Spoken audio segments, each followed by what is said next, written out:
আসসালামু আলাইকুম। আপনারা হয়তো শুনে থাকবেন AVR সিরিজ মাইক্রোকন্ট্রোলার ব্যবহারে অনেকেই ফিউজ বিট ব্যবহার করেন। আজকের পর্বে আমি আপনাদের দেখাবো ফিউজ বিট কী এবং কেন প্রয়োজন। AVR সিরিজের মাইক্রোকন্ট্রোলারে ফিউজ বিট খুবই গুরুত্বপূর্ণ একটি বিষয়। আপনি যদি ফিউজ বিট সম্পর্কে সঠিক ধারণা না রাখেন, এর ভুল ব্যবহারে নষ্ট হয়ে যেতে পারে আপনার প্রিয় মাইক্রোকন্ট্রোলারটি।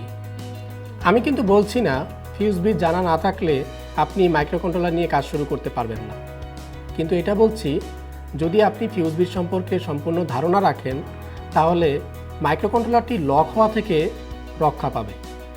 ফিউজ বিট নিয়ে আলোচনার শুরুতে আমরা একটি সফটওয়্যার নিয়ে কথা বলবো, যে সফটওয়্যারটির মাধ্যমে আমাদের ATmega32 মাইক্রোকন্ট্রোলারটি প্রোগ্রাম করব এবং তার ফিউজ বিট পরিবর্তন করে দেখব সেটা সঠিকভাবে কাজ করছে কিনা। আমি কথা বলছিলাম AVR Build সফটওয়্যার নিয়ে। এই সফটওয়্যারটি ব্যবহার করেই আমরা আমাদের ফিউজ বিটের পরিবর্তন এবং মাইক্রোকন্ট্রোলারের প্রোগ্রাম আপলোড করব। তবে আমি সাজেস্ট করব সফটওয়্যারের ভার্সন 2.13টা ব্যবহার করার জন্য। আমি নিজেই 2.14টা ব্যবহার করেছি, কিন্তু সেটা কোনো সমস্যার কারণে কাজ করছে না। যদি আপনাদের কাছে ঠিকঠাক কাজ করে তাহলে কোনো সমস্যা নেই। আপনারা যে স্ক্রিনে উইন্ডোটা দেখতে পাচ্ছেন এইটাই হচ্ছে আমাদের সফটওয়্যারের মূল ইন্টারফেস। এখানে কয়েকটা সিলেকশনের মাধ্যমে আমরা আমাদের মাইক্রোকন্ট্রোলারকে প্রোগ্রাম আপলোড করতে পারবো। প্রথম হচ্ছে প্রোগ্রাম থেকে আমরা প্রোগ্রামার সিলেক্ট করে নিব। স্ক্রল করে সর্বনিচে চলে যেতে হবে, এখানে দেওয়া আছে USB SP, এটা সিলেক্ট করব। সফটওয়্যারে প্রোগ্রামার সিলেক্ট করার পরে যদি আমি ডিটেক্ট ক্লিক করি তাহলে চলে আসার কথা, কিন্তু সেটা আসবে না। এর কারণ হচ্ছে আপনি যদি একদম ফ্রেশ একটা নতুন মাইক্রোকন্ট্রোলার ব্যবহার করেন সেক্ষেত্রে বিট ক্লক একটা বিষয় আছে, অর্থাৎ আপনি স্ক্রিনে দেখানো যে 1.5 MHz সিলেক্ট করা রয়েছে এটাতে কাজ করবে না। সেক্ষেত্রে আমরা একটু বিট ক্লকটা কমিয়ে নিব। তা আমি সাজেস্ট করব 187.5 যে বিট ক্লক রয়েছে সেটা আপনারা ব্যবহার করেন। সেটা ব্যবহার করলে আমি এখন পর্যন্ত এটা ব্যবহার করেছি, কোনো প্রবলেম হয়নি, শুরুতেই কোনো প্রকার সমস্যা ছাড়াই এটা ডিটেক্ট করতে পেরেছে। এখন যদি আমরা ডিটেক্ট দেই আশা করি আমাদের মাইক্রোকন্ট্রোলার পেয়ে যাবে। তার আগে আমাদের যেটা করতে হবে আমাদের AVR বোর্ডটা কানেক্ট করে নিতে হবে।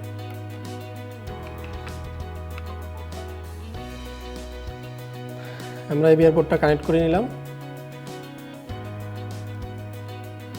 হ্যাঁ, আপনারা দেখতে পাচ্ছেন ATmega32 অলরেডি ডিটেক্ট হয়ে গিয়েছে। আমরা যদি বিট ক্লকটা বাড়িয়ে দিই, মনে করেন 1.5 ছিল, এটা ক্লিক করি, দেখেন একটা মেসেজ আসছে error, warning unable to detect MCU, অর্থাৎ মাইক্রোকন্ট্রোলারকে ডিটেক্ট করতে পারছে না। 1.5-এর কম দিলেও, যেমন ধরেন 375 kHz দিই, তারপরেও কাজ করে না। তাহলে আমরা ধরে নিতে পারি 187.5 kHz দিলে সুন্দরভাবে এটা ডিটেক্ট করতে পারে। যেহেতু আমরা মাইক্রোকন্ট্রোলারকে ডিটেক্ট করতে পেরেছি সেক্ষেত্রে এখন আমরা একটি হেক্স ফাইল আপলোড করার চেষ্টা করি, দেখি প্রোগ্রামটা বা হেক্স ফাইলটা আপলোড হয় কিনা। ফ্ল্যাশে ক্লিক করে ব্রাউজ করব, hex file 32A LED blinking, আমরা একটা LED একটা হেক্স ফাইল দিব। এখানে দেখাচ্ছে হেক্স ফাইলটা সুন্দরভাবে এখানে কি হয়েছে, ইম্পোর্ট হয়ে গিয়েছে। এখন এই স্ক্রিনের মধ্যে নিচের দিকে, বাম দিকে নিচের দিকে যে প্রোগ্রাম লেখাটা রয়েছে এখানে আমরা যদি ক্লিক করি তাহলে সুন্দরভাবে আমাদের প্রোগ্রামটা আপলোড হয়ে যাবে। দেখতে পাচ্ছি আমাদের প্রোগ্রামটা আপলোড হয়ে গেছে। আমরা এবার আমাদের বোর্ডটির দিকে একটু লক্ষ্য করি। প্রথম দুইটা LED, সর্বশেষ দুইটা LED দিকে তাকাই। এই চারটা LED মূলত আসলে আমাদের কাজ করতেছে। মাঝখানে যে চারটা LED এগুলো হচ্ছে মোটামুটি একটা ভোল্টেজ নিয়ে অন হয়ে আছে, এটা অ্যাকচুয়ালি কোনো কাজ করছে না। আপনারা হয়তো খেয়াল করলেন যে এই যে মাত্র দুইটা LED আর এই পাশে চারটা LED কিন্তু অফ হয়ে গিয়েছে। এই যে মাইক্রোকন্ট্রোলারটার ভিতরে যে প্রোগ্রাম করা হয়েছে, যে এখানে যে 8টা LED রয়েছে, প্রতিটা LEDর জন্য 1 সেকেন্ড পর পর LEDগুলো অন এবং অফ হওয়ার কথা। কিন্তু আপনারা একটু খেয়াল করে দেখেন এখানে কি সমস্যা হচ্ছে। প্রথম সমস্যা, এই চারটা LED কিন্তু অন হয়ে আছে, কিন্তু সেটা পূর্ণাঙ্গভাবে না, কিছু ভোল্টেজ পেয়ে এটা অন হয়ে আছে। তারপরে বাকি যে দুই পাশে রয়েছে, মানে চারটা LED রয়েছে, LED 0, 1 এবং 6 এবং 7, এগুলো কিন্তু ঠিকভাবেই কাজ করতেছে, কিন্তু এদের সমস্যা হচ্ছে এরা ডিলেটা প্রপারলি মেনটেন করতেছে না। অর্থাৎ আমি কিন্তু বলেছি যে 1 সেকেন্ড পর পর এলইডিগুলো অন অফ হওয়ার কথা, কিন্তু দেখেন এলইডিগুলো কিন্তু মোটামুটি একটা ভালো সময় পর পর অন অফ হচ্ছে। একটু লক্ষ্য করলে দেখতে পারবেন। এইটা কেন হচ্ছে? এটা হচ্ছে আপনার ফিউজ বিট প্রপারলি সেট করা না থাকার কারণে। এখন ফিউজ বিট কোথায় সেট করতে হবে, কিভাবে সেট করতে হবে, সেটা করার আগে আমরা এইটার বিষয়ে জানবো যে এই সমস্যাটা কেন হচ্ছে। আমরা বোর্ডের মধ্যে যে সমস্যাটা দেখলাম সেই সমস্যাটা ফাইন্ড আউট করতে গেলে আমাদের আগে ফিউজ বিটের কিছু সেটিংস নিয়ে কথা বলতে হবে। তো ফিউজ বিটের সেটিংস নিয়ে কথা বলার জন্য আমরা একদম সহজভাবে স্ক্রিনের মধ্যে থাকা যে আমাদের সফটওয়্যারটা রয়েছে, এখানে একটু খেয়াল করলে দেখব এখানে লেখা রয়েছে ফিউজ বিট সেটিংস, এবং উপরের দিকে রয়েছে রিড এবং রাইট দুইটা বাটন। তা আমরা রিড বাটনটাতে ক্লিক করব এবং দেখব যে আমাদের যে বর্তমান মাইক্রোকন্ট্রোলার সেটার মধ্যে কী ধরনের ফিউজ বিট সেট করা রয়েছে। আমরা খেয়াল করলে দেখতে পাই যে লোতে যে ভ্যালুটা দেওয়া রয়েছে E1 এবং এইচে রয়েছে 99, অর্থাৎ লো ফিউজ বিট হচ্ছে E1, হাই ফিউজ বিট হচ্ছে 99। আমি একটা কথা বলে রাখি, নতুন মাইক্রোকন্ট্রোলারের ক্ষেত্রে আমরা যে স্ক্রিন যে ভ্যালুটা দেখতে পাচ্ছি E1 এবং 99, লো এর জন্য E1, হাইয়ের জন্য 99, এটাই সাধারণত থাকে, এটা পরিবর্তন হয় না। তবে এইটা অ্যাকচুয়ালি 1 মেগাহার্টজ ক্লক স্পিডের জন্য, অর্থাৎ আপনারা বুঝতে পারছেন যে আমরা 16 মেগাহার্টজের জন্য প্রোগ্রামটা করেছি, কিন্তু মাইক্রোকন্ট্রোলার নিজেই 1 মেগাহার্টজে কনফিগার হয়ে আছে। তাহলে কি আমাদের সেই প্রপার স্পিডটা আসবে না। এই ক্ষেত্রে আমাদের ফিউজ বিট পরিবর্তন খুবই জরুরি। কিভাবে ফিউজ বিটটা পরিবর্তন করতে হবে সেটা আমরা এখন স্ক্রিনে দেখতেছি। এইখানে যে ওয়েবসাইটটা দেখতে পাচ্ছেন এই ওয়েবসাইটের ভিতরে খুব চমৎকারভাবে সব কিছু করা আছে। কোনো কারণে আপনি ভুল কিছু দিয়ে ফেললে মাইক্রোকন্ট্রোলার কিন্তু লক হয়ে যাবে, এই জন্য অবশ্যই খেয়াল রাখতে হবে বিষয়গুলো। আসুন আমরা স্ক্রিনের দিকে দেখি। আমি এখান থেকে অলরেডি ATmega32 সিলেক্ট করে রেখেছি, আপনি যেটা নিয়ে কাজ করবেন সেটা এখানে সিলেক্ট করে নিতে পারবেন। তা আমরা আসলে অন্যদিকে যাব না, আমরা ATmega32টাই দেখি। ATmega32 দেওয়ার সাথে সাথে তার যে ডিফল্ট ফিউজ বিট থাকে সেটা এখানে চলে আসছে। দেখেন এই যে ফিচার কনফিগারেশন, অর্থাৎ আমি ডিভাইস সিলেকশনে ক্লিক করলাম, তারপরে ফিচার কনফিগারেশন, তার পরবর্তীতে আজকে ম্যানুয়াল ফিউজ বিট কনফিগারেশন, এরপরে রয়েছে কারেন্ট সেটিং, তারপর হচ্ছে রেফারেন্স। আমরা এখানে কনফিগারেশনে খুব বেশি একটা পরিবর্তন করব না। আমরা আগে একটু মিলিয়ে দেখি যে আমার কথার সাথে অ্যাকচুয়ালি এখানে কি মিল রয়েছে কিনা। আমাদের যে সফটওয়্যারটা রয়েছে এটা হচ্ছে এই যে এখানে আমরা ফিউজ বিট দেখতে পাচ্ছি E1 এবং 99। তাহলে আমি কি বলেছি, ATmega32 কিংবা 16-এর জন্য ডিফল্ট ফিউজ বিট থাকে হচ্ছে এল এর জন্য, মানে লো এর জন্য হচ্ছে E1, হাইয়ের জন্য হচ্ছে 99। এখন আমি এখানে দেখতে পাচ্ছি ডিভাইস সিলেকশনে ATmega32 সিলেক্ট করা রয়েছে, এবং আমরা যদি একটু নিচের দিকে চলে যাই দেখতে পাচ্ছি লো এর জন্য E1 এবং এইচের জন্য 99। তারও তো এটা ক্লিয়ার যে আমার মাইক্রোকন্ট্রোলার 1 মেগাহার্টজে আছে। এখন এটা মৌখিক কথা, আমরা একটু মিলিয়ে দেখি। এখানে এই যদি দেখি এই যে ফিচার এখানে লেখা আছে INT হচ্ছে internal RC oscillator 1 megahertz start up Times 6CK plus 64 MS। এইটুকু ক্লিয়ার যে আমার মাইক্রোকন্ট্রোলার অ্যাকচুয়ালি 1 মেগাহার্টজ স্পিডেই কনফিগার করা। এখন এটাকে পরিবর্তন করতে হবে। পরিবর্তন করতে হলে অ্যাকচুয়ালি কোন বিট হাই লো করতে হবে এটা একটু আমরা দেখব। আমরা সহজভাবে করব, একদম কঠিনভাবে যাব না এটার পরিবর্তনের ক্ষেত্রে, কারণ আমি যদি একটু সংখ্যা দিতে ভুল করি কিংবা একটার পরিবর্তে অন্যটাকে হাই লো করে ফেলি তাহলে হচ্ছে আমার মাইক্রোকন্ট্রোলার অ্যাকচুয়ালি নষ্ট হয়ে যাবে। তো আমি প্রিভিয়াস কিছু ফিউজ বিট সম্পর্কে জানি, তারপরে আমরা এখানে কিছু পরিবর্তন করে আমরা দেখব অ্যাকচুয়ালি সেটা সঠিক কিনা। এখানে ম্যানুয়াল ফিউজ বিট কনফিগারেশনে আমরা চলে আসব। প্রথমেই আমরা এদিকে কোনো কিছু না করে সরাসরি ম্যানুয়াল ফিউজ বিট কনফিগারেশন চলে আসব। এইখানে আমরা একটা কাজ করব, সেই কাজটা হলো আপনারা খেয়াল করেছেন ইতিমধ্যে হার্ডওয়্যারের মধ্যে মাঝের যদি 4টা বিটের কথা বলি, সেই 4টা বিট কিন্তু মৃদুভাবে অর্থাৎ অল্প কিছু ভোল্টেজ নিয়ে জ্বলেছিল। তার মানে কি ওই বিট আসলে অ্যাক্সেস করতে পারছিলাম না। সেটা কেন? কারণ হচ্ছে আমাদের মাইক্রোকন্ট্রোলারটার শুরুতেই এই যে স্ক্রিন দেখতে পাচ্ছেন JTAGEN একটা বিট রয়েছে, এই বিটটা এনাবল করা থাকে। যদি বিষয়টা এরকম হয় পোর্ট সি এর আপনি সম্পূর্ণ পিনগুলো ব্যবহার করবেন, কিন্তু আপনি এদিকে আবার JTAG এনাবলও করে রেখেছেন, তাহলে ওই 4টা পিন আপনি এনাবল ব্যবহার করতে পারবেন না। সেক্ষেত্রে অবশ্যই JTAGটাকে ডিসেবল করে নেবে। যখন আপনার প্রয়োজন পড়বে তখন আপনি শুধুমাত্র এই JTAGটাকে এনাবল করে নেবেন। এখন আমরা একটু লক্ষ্য করলে দেখতে পাবো, এটাকে যদি আমরা তুলে দেই, লোটা E1, হাইটা D9, হাইটা কিন্তু ছিল 99, তার মানে কি আমার হাইয়ের কাজ শেষ, আর কিছু করতে হবে না। এখন আমার ক্লক স্পিড কি পরিবর্তন হয়েছে? হয়নি। এক্ষেত্রে আমরা সর্বোপরে চলে যাব ফিচার কনফিগারেশনে। এখানে গিয়ে এখান থেকে আমরা 2 ধরনের ক্লক স্পিড ব্যবহার করতে পারি। একটা হচ্ছে 8 MHz ইন্টারনাল, একটা হচ্ছে 16 MHz এক্সটার্নাল। দুইটার সুবিধা অসুবিধা আছে। মনে করেন আপনি প্রোগ্রামটা লিখেছেন হচ্ছে 16 MHz এর জন্য, কিন্তু আপনি ক্লক স্পিড হার্ডওয়্যার কনফিগারেশন করে অর্থাৎ ফিউজ বিট কনফিগারেশন করে সেট আপ করেছেন হচ্ছে 8 MHz, তাহলে স্পিডটা কতটুকু পাবেন? 16-এর অর্ধেক, অর্থাৎ আপনি 8 MHz পাবেন। যেহেতু আপনি পূর্ণাঙ্গ হার্ডওয়্যারটা সেট আপ করেননি, সেজন্য আপনি অর্ধেক পাবেন। তাহলে কি হবে? এখানেই অসুবিধা, আর কোনো অসুবিধা নেই। কিন্তু এটার একটা ভালো সুবিধা হলো যে আপনি এক্সটার্নালভাবে আলাদা করে অসিলেটর ব্যবহার করতে হচ্ছে না, মানে ক্রিস্টাল ব্যবহার করতে হচ্ছে না। আপনি 8 MHz ব্যবহার করেই আপনি আপনার প্রোগ্রামটা রান করতে পারতেছেন। সেখানে স্পিডটা অর্ধেক দেখতে পাবেন, সেটা ঠিক, কিন্তু এক্সটার্নাল ক্রিস্টালে ঝামেলা নেই। যদি আপনি 16 MHz এর জন্য সেট আপ করতে চান, তাহলে অবশ্যই একটা ভালো মানের ক্রিস্টাল ব্যবহার করতে হবে।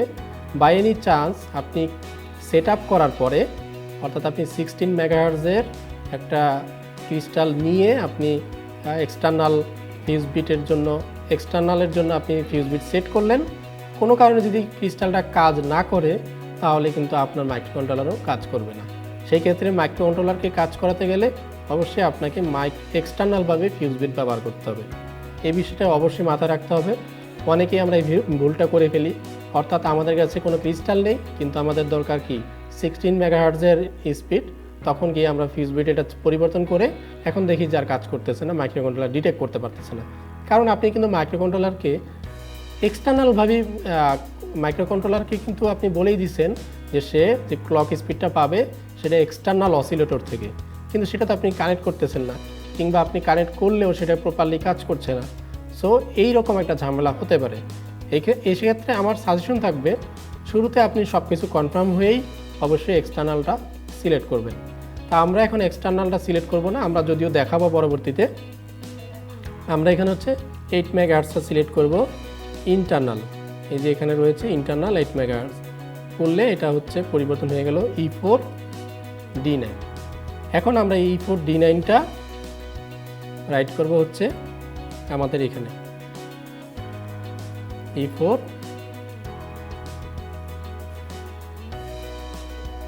D9। এবার আমরা একটু খেয়াল করি, আমাদের এখানে কিন্তু আগের মতোভাবে ওই 4টা এলইডি কিন্তু মৃদুভাবে জ্বলে নেই, অর্থাৎ 8টা এলইডি এবার কিন্তু অন অফ হচ্ছে।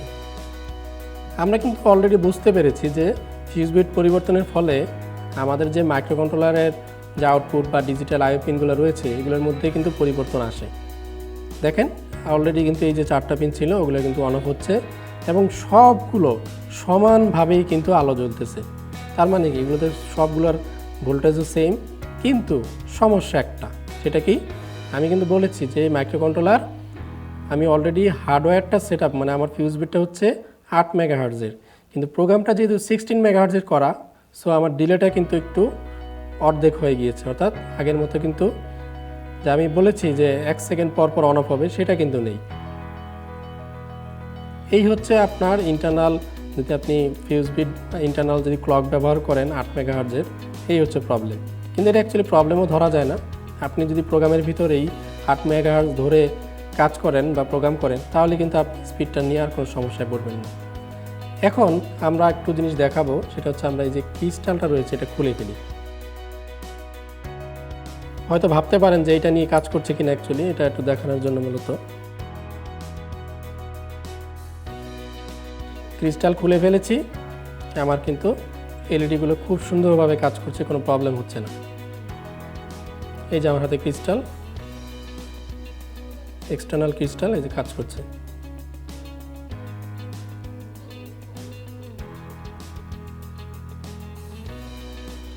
এবার আমরা চলে যাব হচ্ছে আমাদের স্ক্রিনে, এবং সেটা হচ্ছে আমরা এক্সটার্নাল ফিউজ বিট সেট করব এবং দেখব সেটা অ্যাকচুয়ালি কথার সাথে কাছে কোনো মিল রয়েছে কিনা। সেক্ষেত্রে আমরা ফিউজ বিটে গিয়ে এখানে গিয়ে সেট করব। এখানে এই যে ম্যানুয়াল ফিউজ বিটে এখানে আর হাত দেওয়ার প্রয়োজন নেই। আমরা হচ্ছে ফিচার কনফিগারেশনে গিয়ে এখানে এক্সটার্নালটা সিলেক্ট করে দিব। সর্বনিচে দেওয়া রয়েছে এক্সটার্নাল ক্রিস্টাল 16K। এবার আমরা একটু দেখে কি পরিবর্তন হয়েছে। লোটা FF হয়ে গেছে, আগে ছিল E4, এখন FF হয়ে গিয়েছে। এই হচ্ছে পরিবর্তন। এখন আমরা প্রোগ্রামার এখানে হচ্ছে FF করে দিব। D9 কিন্তু পরিবর্তন করব না, কারণ D9টা আমার হাই। এই যে আমার D9 ঠিক আছে। এই যে লোটা FF, আমরা FF করে যদি এখন রাইট করে দিই, তাহলে দেখার বিষয় যে আমি এক্সটার্নালভাবে যে আমার অসিলেটরটা রয়েছে যে খুলে ফেলেছি, এটাতে কাজ করে কিনা। রাইট, আপনারা একটু ভালো করে দেখেন এলইডিগুলোর অবস্থা,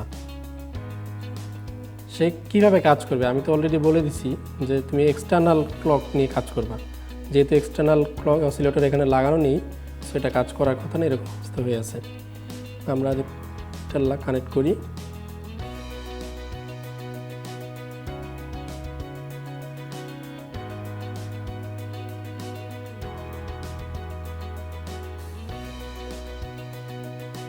একটু খেয়াল করে দেখেন, এবার কিন্তু স্পিডটা 1 সেকেন্ড পর হয়ে গিয়েছে।